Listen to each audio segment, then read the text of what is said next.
Alors pourquoi tu as l'air agité? Pourquoi tu as l'air triste? J'ai un texte, j'aimerais qu'on puisse le lire tous ensemble. Je suis dans le livre de Jean chapitre 14, le verset 16. La Bible déclare: et moi je prierai le Père, il vous donnera un autre consolateur, afin qu'il demeure éternellement avec vous. Est-ce que vous avez remarqué quelque chose? La Bible déclare: je prierai le Père, il vous donnera un autre consolateur. Donc apparemment il y avait un consolateur sur la surface de la terre. Apparemment il y avait un consolateur au milieu des hommes. Et même moi j'en passe.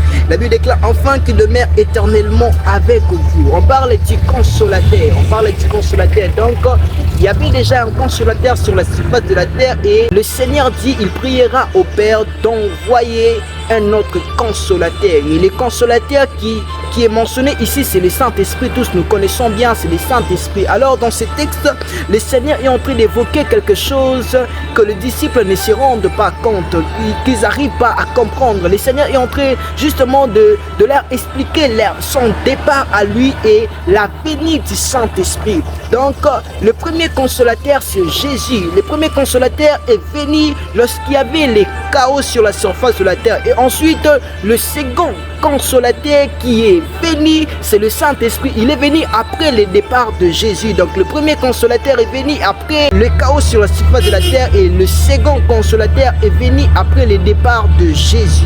Je ne sais pas dans quelle situation tu te retrouves. Je ne sais pas dans quel moment, dans quelles circonstances de la vie tu te retrouves maintenant. Mais j'aimerais te dire que le Seigneur Jésus-Christ est la consolation. Il est lui-même la consolation. Il n'est pas que le consolateur, mais il est aussi la consolation. Il est la définition du terme consolation.